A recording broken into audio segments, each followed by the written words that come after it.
Welcome to Weekly Pulse. I'm your host, Ralphie Aversa. All right, the calendar's turned to March, and you know what that means. Madness is just around the corner. With just over 2 weeks left until Selection Sunday, our own Scott Gleeson dives into his latest bracket projections to see which teams are on the bubble and which teams are making it to the dance. And unlike past years, this March Madness could truly be unpredictable. Good luck with that in Vegas. Speaking of Vegas, the NFL Draft will take place in Sin City next month, and we are in prime mock draft season. Our NFL Draft gurus recap the biggest winners from last week's Scouting Combine and predict how the first round's going to play out. Will the Redskins take Tua, or will he fall to Miami?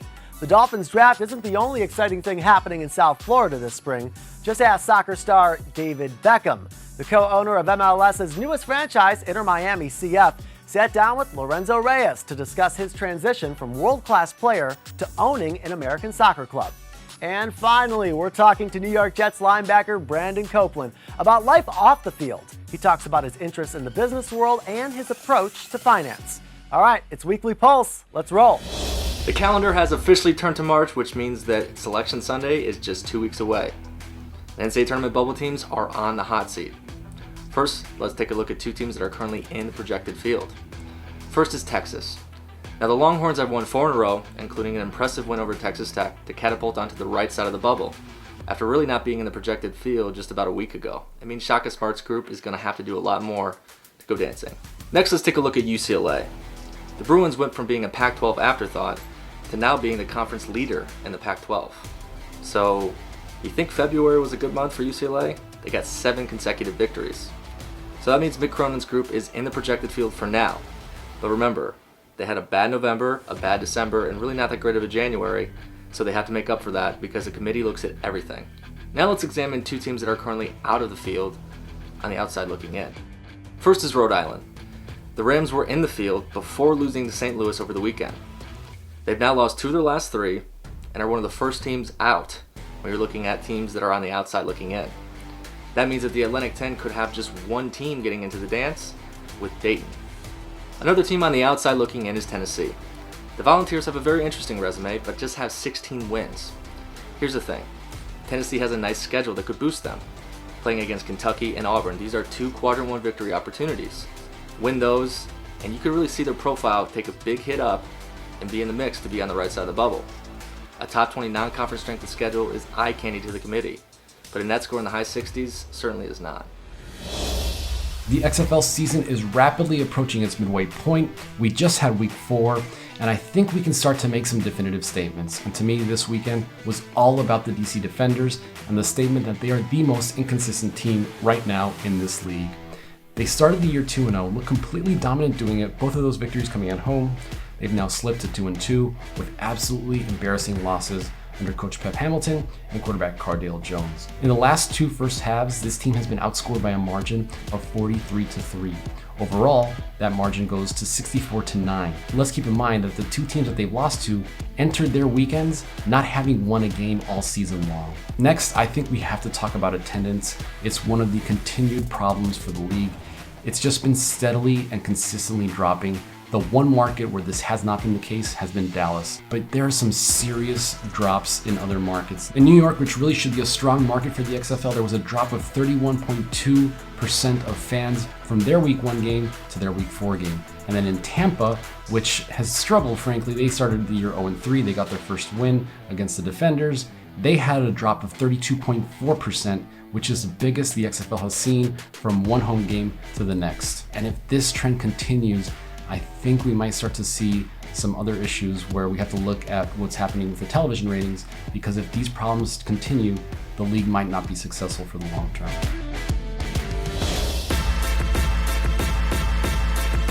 The 2020 NFL Scouting Combine is in the books, so let's take a look at some of the top performers. If there's a DK Metcalf guy who created the most buzz coming out of the Combine, I think it's Isaiah Simmons. The Clemson linebacker didn't even participate in his on-the-field workout, but he had everyone talking when he recorded a 4.3940 at 6'4" and 238 pounds. And the rest of his testing was just ridiculous. He might be in the mix for the top 5, particularly the Giants at number 4, but even if he doesn't go there, he should find a place in the top 7 or 8. I think there were a lot of strong performances from the wide receiver group, but one in particular that stood out was LSU's Justin Jefferson. Jefferson faced a lot of questions about his athleticism entering this week, but he had a really strong testing profile, including a 4.43 40. He should have a spot in the first round, and teams like the Bills at number 22, the Saints at number 24, and the Packers at number 30 stand out as potential suitors. Lastly, let's talk about one of the running backs. I don't think there's a clear pecking order at the top, but one guy who definitely helped himself was Wisconsin's Jonathan Taylor. Everyone expected him to run fast, but his 4.39 40 was best among all backs and a really great time for him. He was also surprisingly good in agility drills, and he had a really solid on-field showing. He's still behind the curve as a receiver, and that might hinder his chances of landing in round 1, but he can be a big-time threat, especially in the right scheme. Staying chalk at the top with Joe Burrow to Cincinnati and Chase Young to Washington. Neither guy worked out in Indianapolis, but they will for the pro days in the coming weeks. And unless something crazy happens, hard to see those picks changing. As much fun as it might be to speculate that maybe either the Bengals or the Redskins might take a serious look at Tua Tagovailoa. We'll see about his hip at his pro day in April. But I did start changing things up a little bit at number 3. And I think the Lions are a team that really are the pivot point of the draft right now. Do they stay there? Do they trade out? Do they look at Tua?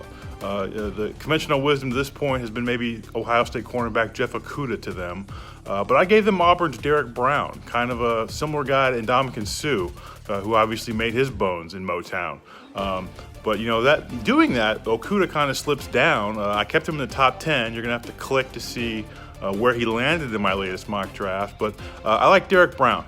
He's kind of that convergence of need as well as best player at that spot at number 3 for Detroit. And they stand to lose a lot of players in free agency on their defensive line. So keep an eye on that. Number 4, the Giants are another team that have openly admitted GM Dave Gettleman saying he'd be willing to trade out of number 4, but gave them Mekhi Becton, who blew away the combine at 6'7", 364 pounds, left tackle out of Louisville, ran a 5'1" 40 at 360 plus pounds. So I think if you're going to have Daniel Jones and Saquon Barkley be the faces of your franchise moving forward, probably good to get a left tackle to fortify that line and a guy that can protect Jones and blow open some massive holes for Saquon Barkley.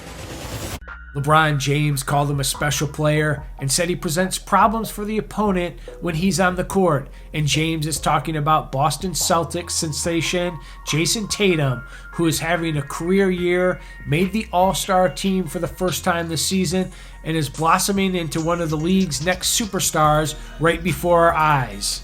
Tatum has had a fantastic season. It's a career year. He's averaging the most points he's ever averaged. He's putting together outstanding numbers shooting from three-point range, and he has proven himself to be an efficient scorer in all 3 zones, at the rim, from the mid-range, and with his three-point shot. And Tatum is also turning into an excellent defender. He has the ability to turn into one of those elite two-way players that we love to talk about, like a Kawhi Leonard, like a Paul George. And in the month of February, he averaged at least 30 points a game, and he became just the 5th Boston Celtics player to average at least 30 in a month. And if he continues this way, the Celtics are going to have an all-star for many years to come. There's no debate that this year's NBA MVP race is between Giannis Antetokounmpo and LeBron James. That being said, it's still not that much of a debate. Giannis will likely repeat as the league's MVP, or at least he should. The argument for Giannis is clear. He's improved over his MVP season a year ago and is on pace to have the best player efficiency rating of all time. He's averaging nearly 30 points per game while playing just 31 minutes a night, not to mention his 14 rebounds and 6 assists per game. He's also prolific as a defender as well. He's wreaking havoc as part of the league's best defense and ranks at or near the top of the league in most defensive metrics individually. In short, Giannis has done it all. LeBron has been great, but the numbers clearly favor Giannis. Look, Giannis Antetokounmpo has been playing really well for the Milwaukee Bucks, but so has LeBron James. He's been leading the NBA in assists and triple-doubles, and he's been doing this at the age of 35, a season after missing a combined 27 games because of a strained left groin. But this season, LeBron James has been healthy as ever. He's only missed a handful of games for very minor injuries. Otherwise, he has been very consistent in ensuring that the Lakers have the best record in the Western Conference. Now, LeBron's candidacy might be hurt because of the fact that he plays alongside Anthony Davis, who's another all-star that might get some regular season votes. But the reality is the Lakers would benefit a lot more from LeBron James's presence alone than just Anthony Davis. And the reason is because of his on-court and off-court leadership, the fact that he has taken such a predominant role in running the offense to both be a really good scorer and a playmaker to make sure that Anthony Davis is getting his touches and making sure that the role players are being the best versions of themselves. You look at Giannis, he has been very consistent, but he's almost been a one-man show. And LeBron, he has been a complete package.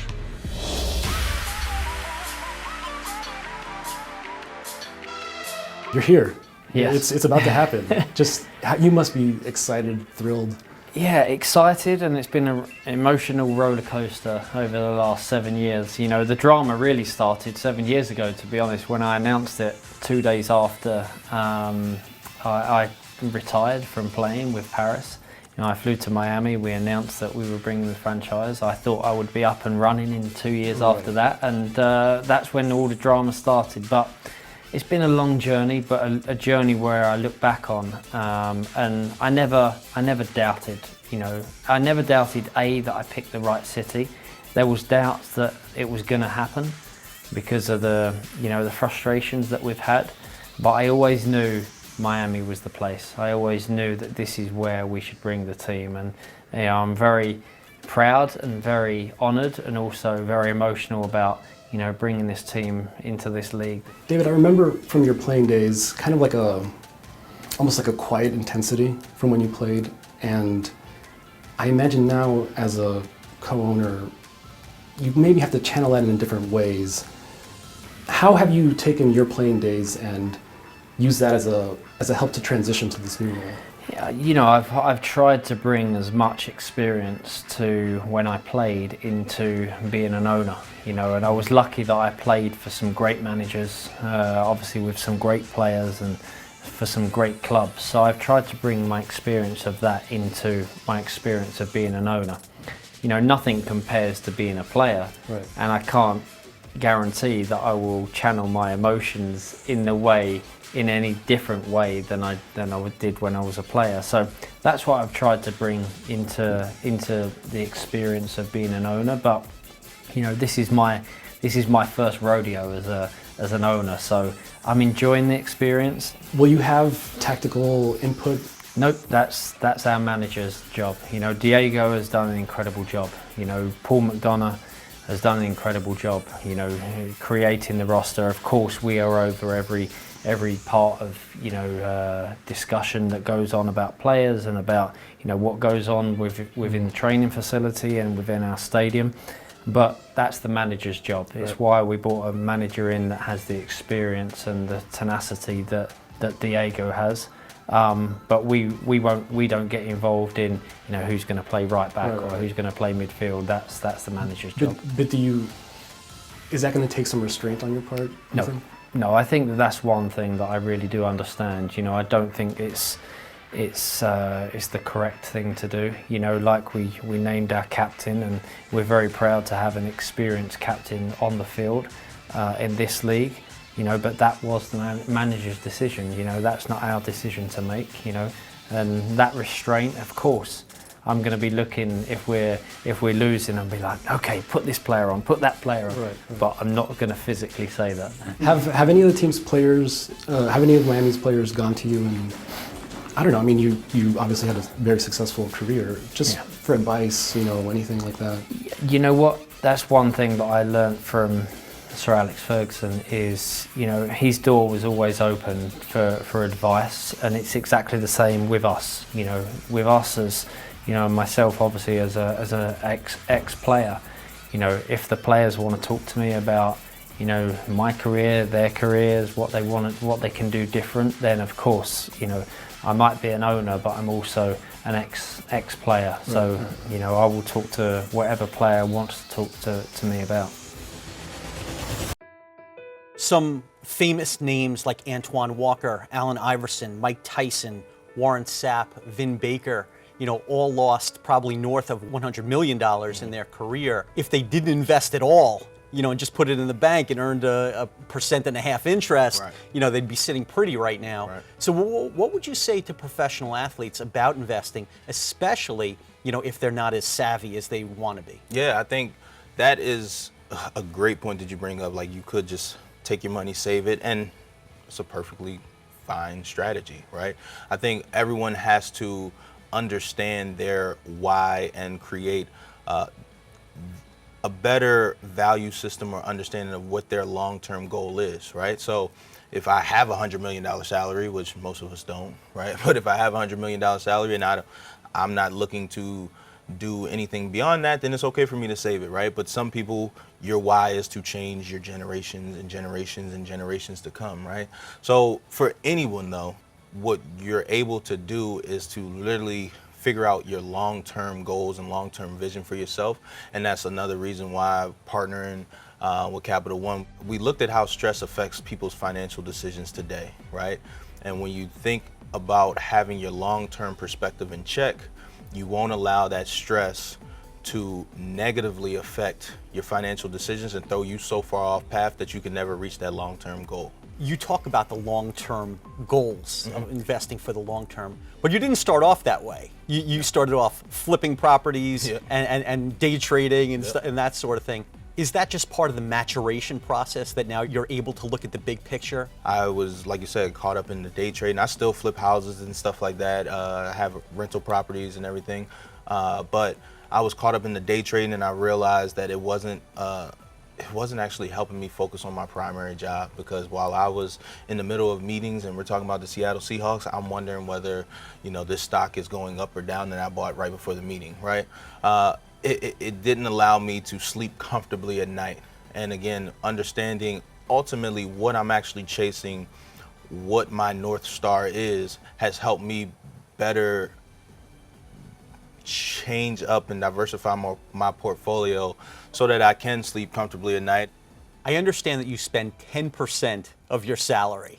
I mean, you're in an industry where your coworkers, your teammates, make mega millions of dollars, and you earn a very comfortable salary. Tell me about the car you drive, the lifestyle you lead on 10% of your salary. I don't need to match what the guy next to me in his locker is doing. I don't need his car. I don't need his style house, right? I'm comfortable in my own skin and what I have, right? This is my jewelry right here, right? And it's a lot, right? But all of these probably cost $40 in total. And again, that's not to say that if you want the expensive, flashy jewelry and all of that type of stuff, that's a problem or that's bad of you. It's just more of ultimately what I'm trying to do and what we're trying to shape with this partnership is just helping people understand the consequences, good and bad, of their financial decisions, right? I've talked to younger athletes and I tell them, hey, you have to understand if your vision is different than everyone else, aka if your finish line is further than everyone else, you cannot do what everyone else around you is doing and expect to get further along. So if you're in high school, you want to go to the college and play football, and then you want to go to the NFL and everyone's doing 5 sprints, don't think you're going to get further than them if you're only doing 5. You need to be doing 6 and 7 and 8, right? It's the same thing when it comes to our finances, right? If I want this type of lifestyle years from now, I cannot be making the same decisions that everyone else is making around me, because statistics show that we all won't be in a financially secure situation in the future. Sure, you have X amount of years of playing professional football and earning the income that you do. And that's why Travis Etienne from Clemson, who decided to go back to Clemson instead of going to the NFL, that decision made me scratch my head a little bit. You have X amount of years, especially as a running back, with the amount of punishment that they take. Right. What do you think about that decision, strictly from a financial perspective? To be quite honest with you, by him staying, he may come out of the draft a lot higher next year, which literally by being a few spots up, that's the difference between millions of dollars guaranteed, right? So hopefully, I mean, you always hope that it works out for these players, but hopefully it ends up working out for him in the long run. And again, you hope that he's making this type of decision, and you would think that he's making this type of decision with exactly what we're talking about, the long-term perspective at play. He's not allowing the stress of everyone around him, and maybe he's not in a quote-unquote situation where he needs the money now. And he's really betting on himself. Yeah. You got to respect that. 100%, trust me. I've been doing it my whole career. I definitely hope nothing but the best for him. You are such a unique athlete. You know, I'm sure there's never been anyone like you that went to Wharton, made it to the NFL. You didn't go to Ohio State or Alabama or anything like that. So you made it to the NFL. And while you're playing, you're teaching at Wharton. Tell me about what it's like to be a teacher, and what are the key messages that you try to get across to your students? Yeah, I think the best thing about me doing this now is the attention I command when I walk in the classroom, to be quite honest with you. No one's shooting any spitballs at me, put it like that, right? But it also serves as an amazing reflection opportunity for me to go back to a school that I've worked so hard to get to this place today. To be able to go back there on a weekly basis and give back to those students is amazing. And then also, you know, to be able to talk to these students on a down-to-earth basis. They know that I'm there strictly because I want to be there, right? I'm not there for the paycheck. You know, I'm there because these lessons are very valuable and very important. And I feel as if me being your teacher, I can help create this casual, comfortable learning environment, right? You're not going to be afraid to ask a dumb question, because I don't, you know, sit up there and claim to be an expert at any of these things. I tell people, when you have a credit repair specialist to handle your credit, you have a realtor to help you buy your house, you have a financial advisor to help you with your stocks or your investing. I don't have the time to be great at all of it, right? I know a bit about it all, and I'll get people in front of you, guest speakers who can help speak specifically to certain topics, but ultimately, I just want to push the conversation and give you the tools and push you in the right direction. You're giving so much back to the students, but it's not just those students that benefit from your generosity. On March 21st at Barclays Center, you're going to be hosting a charity basketball game with celebrities. Yes. Tell me a little bit about that. Yeah, that's this will be the first year we're doing it. It's very cool that it's coming to fruition. What the goal with this game is to literally, there's so many people who walk past Barclays Center on a daily basis and look at it and think, wow, I could never afford to go to an event there. And so we're literally opening the doors. We're donating thousands and thousands of tickets to schools, organizations, people who otherwise couldn't afford to be there. There will be ways that we'll be implementing some of this financial literacy and these financial tools at that game. It's the first weekend of March, and that means every college basketball game on your television matters. For the Volunteers of Tennessee, they still have a fighting chance to get into the tournament, especially after that shocking upset over Kentucky. Next up, 17th ranked Auburn on Saturday. Pull off another one against Auburn, and yes, the hopes stay alive. And yes, there may be no hope for UNC to get into the tourney, but their last matchup with Duke was a classic. Expect Saturday night's game to be no different. As for Coach K and the Blue Devils, yeah, it's time for them to get things going. While college hoops dominate your Saturday, it's the Battle of LA that should catch your attention on Sunday, with the Lakers and Clippers taking center stage. Yes, LeBron and company are the top dogs in the West, but it's been Kawhi and crew that's gotten the best of the Lakers for the first two go-rounds. Round 3 will be must-see TV.